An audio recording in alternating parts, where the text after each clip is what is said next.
नमस्कार, मैं रघुनाथ प्रसाद आज चर्चा कर रहा हूँ डिलिमिटेशन ऑफ लोकसभा सीट्स और विधानसभा सीट्स की।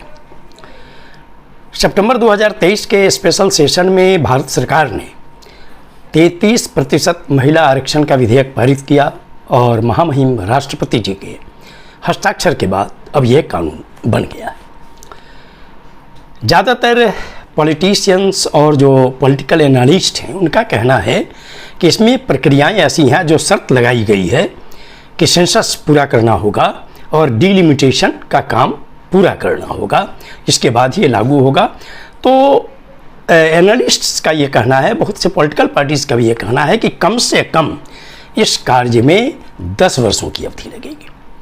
वैसे भारतीय जनता पार्टी का कहना है कि 2029 में ये लागू हो जाएगा, लेकिन एक भारतीय नागरिक के रूप में और पॉलिटिकल साइंस की एक जानकारी रखने के कारण मैं भी यह मान कर चलता हूँ कि ये इतना आसान है नहीं कि ये 2029 में लागू हो जाए। जैसा कि हम सभी जानते हैं कि जैसे 543 लोकसभा सीट्स और जो 4100 से ऊपर विधानसभा सीट्स हैं पूरे देश में, ये जो बना था ये 1971 के सेंसस पर आधारित थे।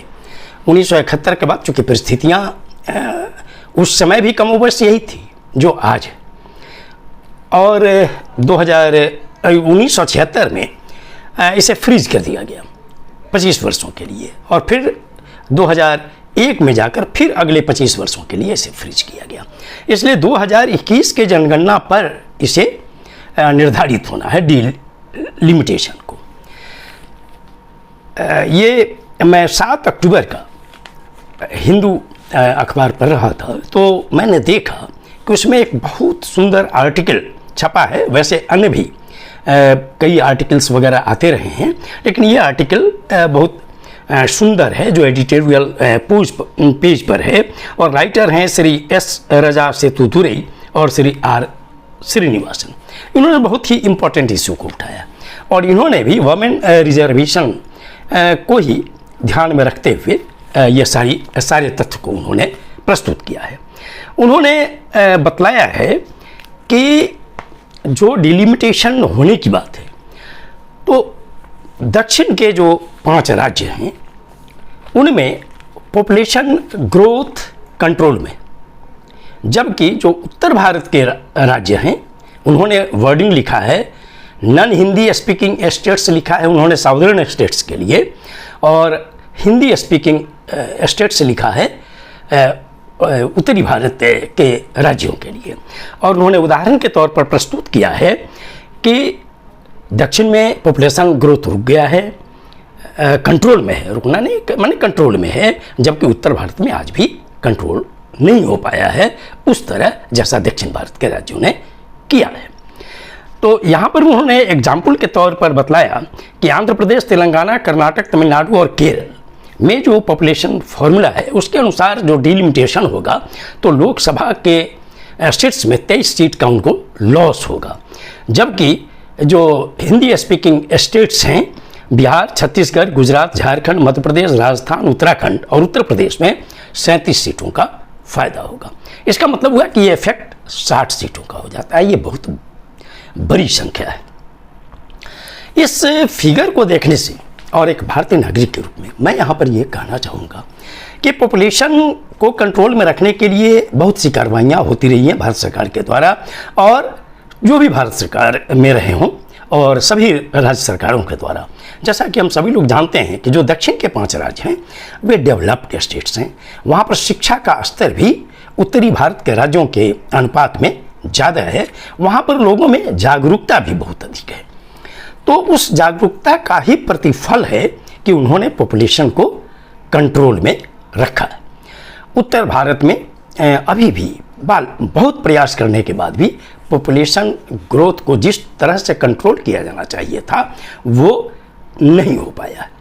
अब यह प्रश्न पैदा होगा कि यदि दक्षिण के राज्यों को सीट का घाटा होने की बात होगी लोकसभा में तो वही रेशियो विधानसभाओं में भी आएगा, और उत्तर के राज्यों में यदि सीटें बढ़ने से फायदा होगा लोकसभा में तो वही स्थिति विधानसभाओं में भी आएगी। क्या एक भारतीय नागरिक के रूप में हम सभी लोगों को नहीं सोचना चाहिए कि यदि इसमें प्रोपोर्शनेट जो आज 543 सीट का है, जिसमें 130 सीट दक्षिण के राज्यों में है, तो अगर इसमें किसी भी तरह का बदलाव होगा तो क्या दक्षिण के 5 राज्य इसे स्वीकार करेंगे आसानी से? मुझे तो नहीं लगता। वहाँ की जनता के मन में भी ये होगा कि चूंकि संघीय ढांचा है और जो पॉलिटिकल पार्टी चाहे कोई भी हो, लेफ्ट हो, राइट हो, सेंट्रल थिंकिंग की पॉलिटिकल पार्टीज हो, सभी पार्टियां, मैं समझता हूं कि उन 5 राज्यों की सभी पॉलिटिकल पार्टीज भी इस मामले में एक मत होंगी कि फार्मूला वही होना चाहिए जिससे उत्तर भारत और दक्षिण भारत के सीटों में लोकसभा का हो या विधानसभा का हो, इसमें तालमेल होना चाहिए। देश में संघीय ढांचा है और देश की अखंडता, एकता के लिए आवश्यक है कि इस मामले में कोई हड़बड़ी में ऐसा निर्णय नहीं होना चाहिए भारत सरकार की ओर से कि बहुमत है, बहुमत से ये पारित कराया जाएगा। इसमें निश्चित तौर पर सर्वसम्मति होनी चाहिए सभी राजनीतिक दलों की, खासकर जो राष्ट्रीय दल हैं और राज्य दल हैं, और साथ ही इसमें जो सांसद हैं लोकसभा राज्यसभा में, उनकी भी सर्वसम्मति होनी चाहिए।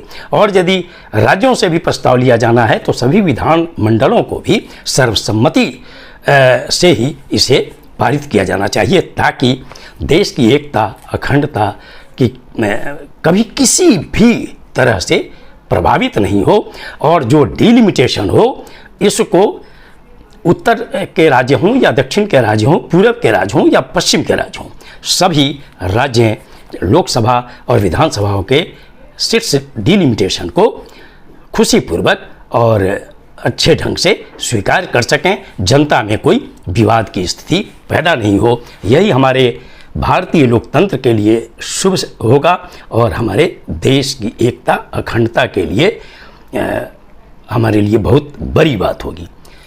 हमें यह सोचना चाहिए कि वोट की राजनीति से हमेशा ऊपर है राष्ट्रहित, राष्ट्रहित, राष्ट्रहित। ये वीडियो आपको अच्छा लगा हो तो निश्चित तौर पर लाइक करें, शेयर करें।